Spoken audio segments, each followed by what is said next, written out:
first time I really noticed him was the morning my car wouldn't start. Not the dramatic kind of won't start. No grinding, no sputtering. Just silence. The key turned and nothing happened. Like the car had simply decided it was done. I sat there in the driveway of my rental on Birchwood Lane, with my hands in my lap and my travel mug getting cold in the cup holder. And I thought, this is fine. This is completely fine. I have a 9-hour shift at the hospital starting in 40 minutes, and my car is dead and everything is fine. I was not fine. I've been not fine for about 6 months, but I'd gotten good at the performance of fine. Good enough that my coworkers thought I was handling the divorce really well.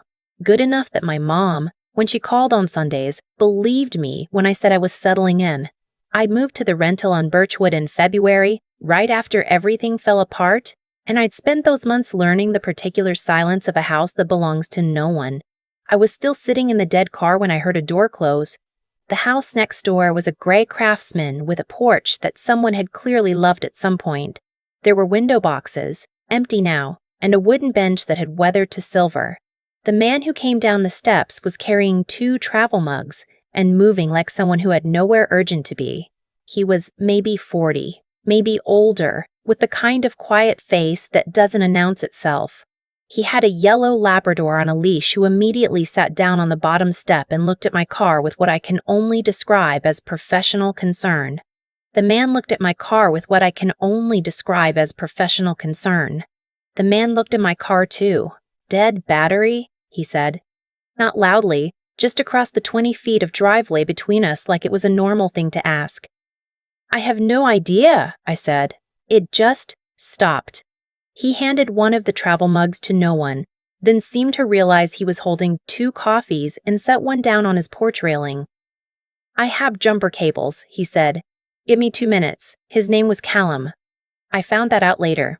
In the moment, he was just a man with jumper cables and a well-behaved dog named Scout, and he got my car started in 7 minutes without making me feel stupid about it. And when I thanked him, he said, of course, like it was the most ordinary thing in the world. I drove to work thinking about the second travel mug. Who had it been for? My ex-husband's name was Derek. We met in college, got married at 28, and spent 4 years building what looked, from the outside, like a very good life. Derek was in finance, not the glamorous kind, the spreadsheet kind, and he was good at it in the way that some people are good at things they're not particularly passionate about. Consistent, reliable, the kind of man who balanced the checkbook and remembered to schedule the furnace maintenance and never, in 4 years of marriage, forgot an anniversary. He also never once asked me how I felt about anything that mattered. I don't think he did it on purpose. I think he genuinely believed that providing a nice house in a good neighborhood and a joint savings account with a healthy balance was the same thing as love. When I tried to tell him I was lonely, not often, but I did try, he'd look at me with this expression like I was reporting a problem with the dishwasher. He'd ask what I needed. I'd say I didn't know how to explain it. He'd say that wasn't very helpful, and then we'd both go quiet, and the thing between us would go unaddressed for another 6 months. The infertility came at year 2. We did everything right, the testing, the specialists, the rounds of IUI that left me bloated and exhausted and full of a hope I was afraid to name. Derek came to appointments. He held my hand in waiting rooms. He was, by every external measure, a supportive husband. But I'd catch him sometimes looking at me with something I couldn't quite read, and I'd think, he's calculating something.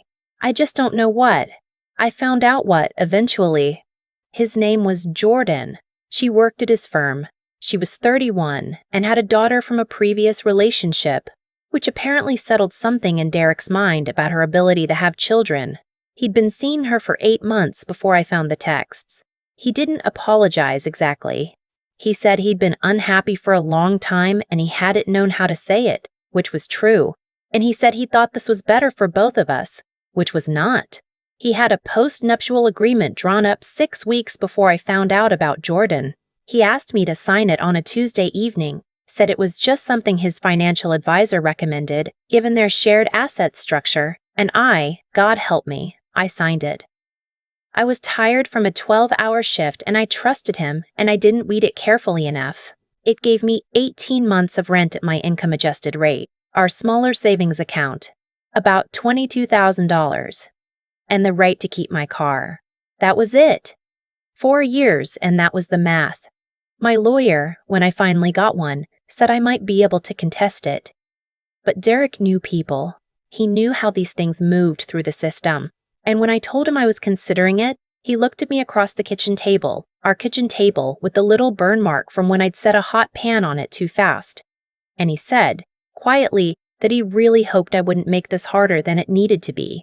I signed the final paperwork 3 weeks later. I moved to Birchwood Lane with my clothes, my nursing books, my grandmother's quilt, at a snake plant I'd managed to keep alive for 3 years, which felt like the only evidence that I was capable of sustaining something. I didn't talk to Callum again for almost 2 weeks after the jumper cables. I'd see him in the morning sometimes, walking Scout, carrying coffee, occasionally sitting on the porch bench with a book in the kind of complete stillness that I associated with people who had figured something out. He always nodded when he saw me, never intruded. The second time we actually spoke was a Sunday in March, when I was trying to get my recycling bin back up the driveway after the truck had knocked it halfway into the street. It was raining and the bin was heavier than it looked, and I was wearing my good coat because I'd been too tired the night before to think ahead. "Here," he said, and he just took it. Wheeled it up the driveway, set it in place, turned around. "You don't have to keep rescuing me," I said. I meant it lightly, but it came out more raw than I intended. He looked at me for a moment. "You're not being rescued," he said. I was already outside, and then he went back inside. I stood in the rain for a second, coquetting wet, and felt something strange move through me. Not attraction exactly, more like recognition. Like when you hear a word in a foreign language that sounds almost like something in your own. He brought over soup in April. I'd had a brutal week, 3 back-to-back night shifts, a patient who didn't make it, a voicemail from Derek's lawyer about a tax document I still owed a signature on. I'd come home at 7 in the morning and sat on my kitchen floor with my back against the cabinet for 20 minutes before I could make myself stand up. At noon, someone knocked. It was Callum, with a container of what turned out to be white bean and rosemary soup, and a look on his face that said he wasn't going to make a thing of it. "I make too much when I cook," he said. "Scout doesn't eat soup." I laughed. It surprised me. I thanked him, and he left, and I ate the soup standing over the sink because I hadn't bothered to unpack proper bowls yet, and it was the best thing I'd eaten in weeks. After that, we talked more. Not about anything significant at first. The neighborhood, the parking situation on street cleaning days, whether the diner on Maple did good eggs. It did. He was easy to talk to in the way that unhurried people sometimes are. He didn't fill silence with noise. He asked questions and then actually waited for the answers. I learned things slowly. He'd moved to Portland from somewhere east. He was vague about this, and I didn't push. He worked, he said, in consulting, which could have meant anything. He'd been in the military before that. There was a particular economy of movement about him, a way of noting exits and angles that I recognized from veterans I treated. He didn't drink. He ran every morning at 6. He had a sister in Boise he talked to on Thursdays. He'd been in the house on Birchwood for 2 years and had no immediate plans to leave. "Do you like Portland?" I asked once, on an evening in May when we'd ended up both sitting on our respective porches and it seemed odd not to just talk. He thought about it. "I like this street," he said. "That's enough for now." I thought about Derek, who had spent our entire marriage talking about a future neighborhood, a better house, a more convenient commute. I thought about how I'd spent 4 years chasing a life that was always 6 months away. "Yeah," I said. "I think I understand that. The thing is, I wasn't looking for anything. I want to be clear about that because I know how this sounds from the outside. Divorced nurse moves next door to quiet, mysterious man. They talk on their porches. Soup gets involved. I know how that reads, but I was genuinely just trying to get through my days. I was working on rebuilding something that felt livable. I was relearning how to sleep in a house alone, how to make dinner for one, how to stop flinching every time a joint savings account statement arrived in the mail with both our names on it. Callum was just a good neighbor. He was the person who texted me once when he noticed my porch light was out. Just a heads up. Probably a bulb. I have extra if you need one. And the person who shoveled my front walk without being asked after the February ice storm, even though I'd told him he didn't have to.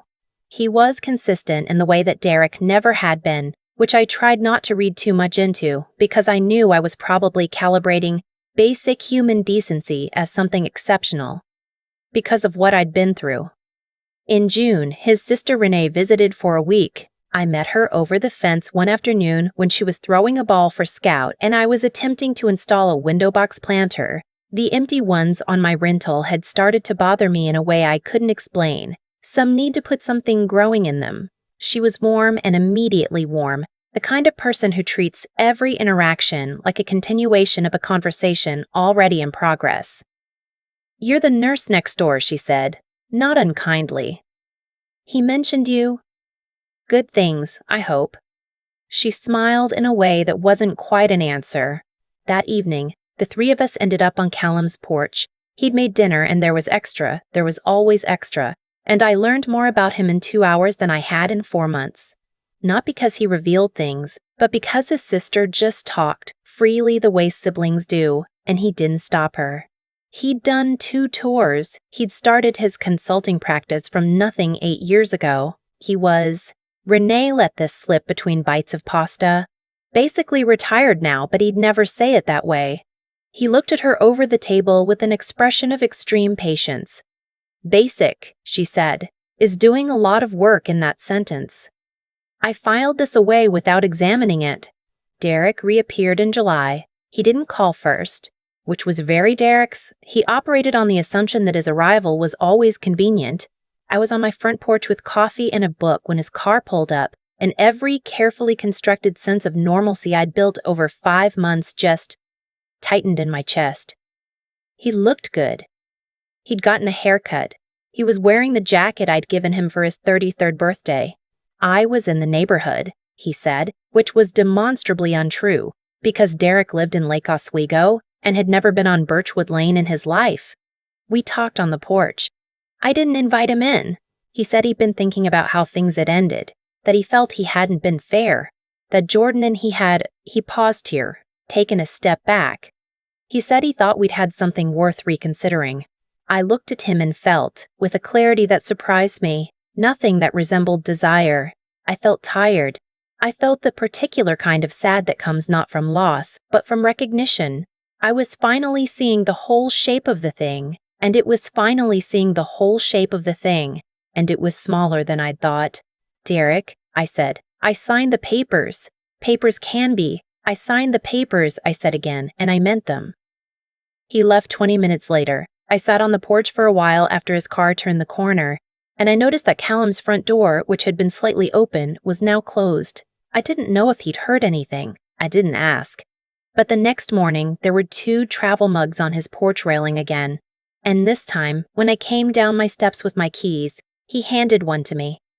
"You take it black?" he asked. "How did you know that?" "I'd seen your trash," he said. "No creamer containers." I laughed again. It was getting easier. I found out I was pregnant in September. I want to tell you I handled this with grace. I did not. I sat on the bathroom floor of my rental for a long time, holding a test I'd taken almost as a formality because my period was late and I was a nurse, and I was being responsible, not because I actually believed. And I stared at 2 lines and felt something that was not quite joy and not quite terror, but lived somewhere in the narrow hallway between them. I was 31. I was divorced. I was renting a house on Birchwood Lane, and I had $22,000 in savings and a snake plant. And Callum and I didn't quite have a word for it yet. Something. Since July, the coffees had become regular, and then dinners had become occasional, and then one evening in August, we'd been sitting on his porch in the dark watching a thunderstorm move across the West Hills, and he'd taken my hand with such quiet certainty that I hadn't thought to question it. He didn't make speeches. He didn't have a defining romantic moment that I could point to. He'd just, gradually, become the person I talked to about everything. I told him on a Thursday. I sat across from him at his kitchen table with the test in my coat pocket, and I said, "I have to tell you something," and then I told him.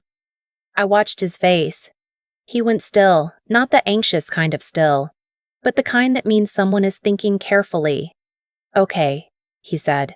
Okay? I mean, are you okay? I don't know yet, I said. I just found out an hour ago. He got up and made tea, which I didn't ask for, and set it in front of me and sat back down and said, "Tell me what you're thinking." So I did.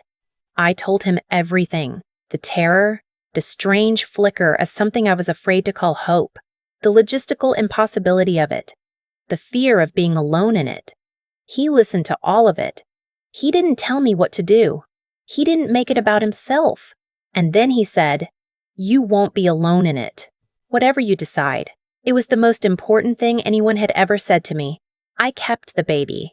Babies, it turned out, the 8-week ultrasound, done with a level of medical precision I paid close attention to, showed too. I cried in the exam room. My OB handed me tissues and said twins of the stage were confirmed and the timeline was consistent with a conception in late July. August, actually, I thought. But I didn't correct her. Callum told me, sometime in October, that he should probably explain some things about himself. We were on his porch. Scout was asleep on the boards between our chairs. The trees on Birchwood had gone gold and rust, and the evenings had that particular quality Portland gets in fall, cool and clean and very quiet. He'd been careful with money, he said. That was how he put it, careful with money. He'd sold his consulting firm 3 years ago. What had started as a security consulting practice, built on relationships and expertise he'd carried out of the military, had grown into something he hadn't entirely anticipated. He'd been careful with the proceeds. He owned several properties in the area. The Gray Craftsman on Birchwood was the one he actually lived in. The others were income-producing assets. He told me a number. I made him repeat it. "That's not consulting," I said. "No," he agreed. "I usually just say consulting because it's faster." I was quiet for a moment. "Does that change something?" he asked. Not defensively, just asking. I thought about it honestly. I thought about Derek, who had been financially comfortable and had used money as a kind of architecture, building structures around our life that looked like security but were actually about control. I thought about the post-nuptial agreement and the man across a kitchen table who'd looked at me and said he hoped I wouldn't make things harder than they needed to be. "It changes that you should have told me sooner," I said. "Not because of the amount, because I don't like not knowing who I'm talking to." "That's fair," he said. "And I need you to know that I'm not in this because of that. I need that to be clear." "I know that," he said. And he said it like he actually did. We didn't speak for a while after that, just sat while the street went dark and Scout's ears twitched at some passing sound. Then I said, "I'm still angry at you a little for not telling me sooner." "You should be," he said. "Don't agree with me so easily." "Okay," he said. "I was trying to protect something that felt fragile, and I waited too long. I'm sorry." That was, I decided, a better answer. Derek found out about the pregnancy in November from someone we both known in our marriage, a mutual friend who meant no harm. He called me. The call lasted 11 minutes and covered a range of emotional ground that I didn't feel capable of mapping. He was confused, then hurt, then something that tried to look like concern and wasn't. He said he hoped I wasn't making a mistake. He said he thought I was moving too fast. He said the neighborhood she'd mentioned, Birchwood Lane, wasn't a part of town he'd have expected me to land. He had a way of saying things that were technically benign. I told him I was healthy, the babies were healthy, and I appreciated his concern. Then I said goodbye and didn't answer the next 3 times he called. He showed up at Birchwood in December. I don't know exactly what he expected. I was 7 months pregnant, visibly, unmistakably so. And I was on my porch with Callum and Scout on a Sunday afternoon, and Derek's car appeared at the end of the block and idled for a moment before he parked. He walked up the path like he planned this better in his head. He looked at me, then at Callum, then at me again. Callum stood. He didn't say anything aggressive. He didn't puff up or posture.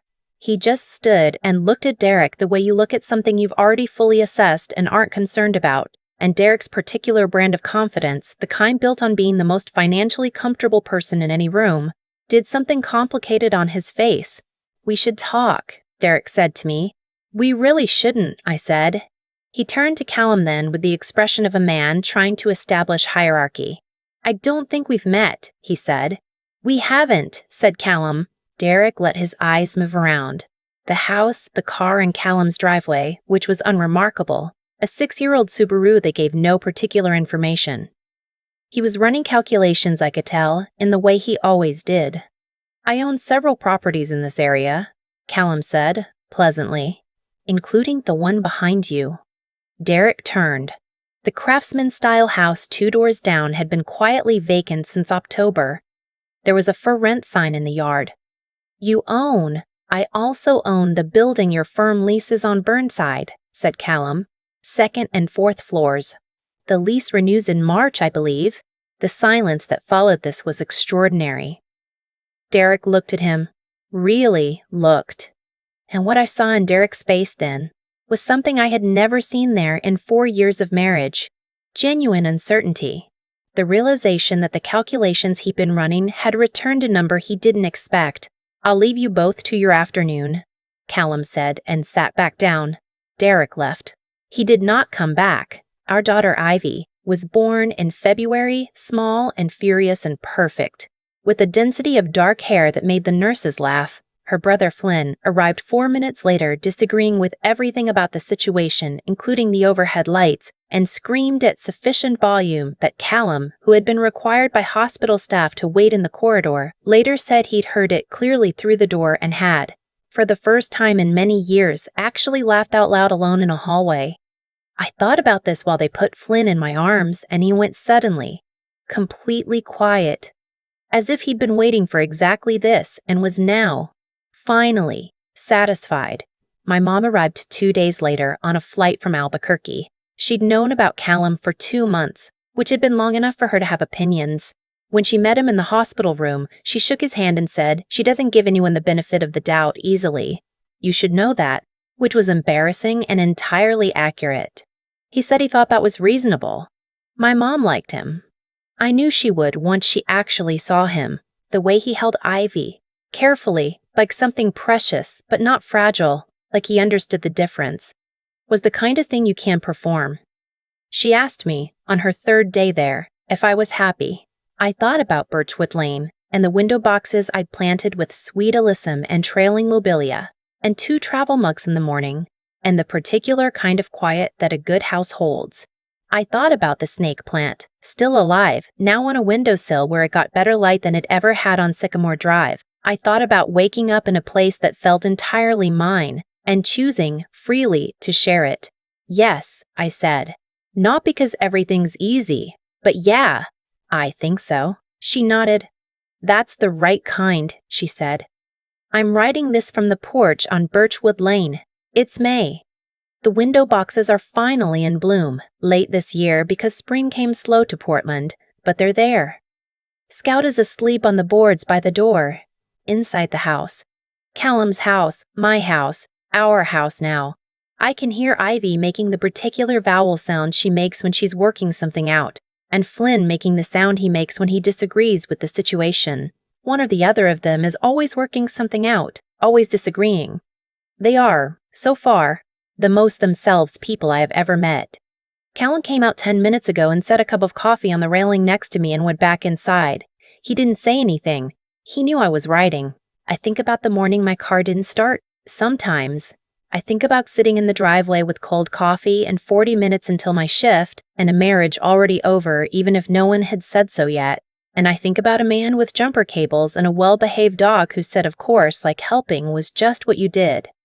I didn't know then. I couldn't have. But there's a version of me that sat in that quiet car, in that particular February silence, and something in her already knew that the thing she was losing was not the thing she was going to need.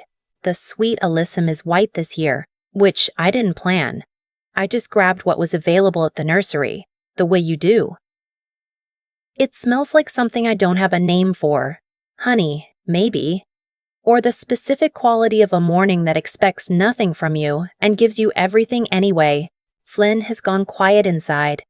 Ivy is still talking to someone. The ceiling, probably, or herself, or some audience only she can see.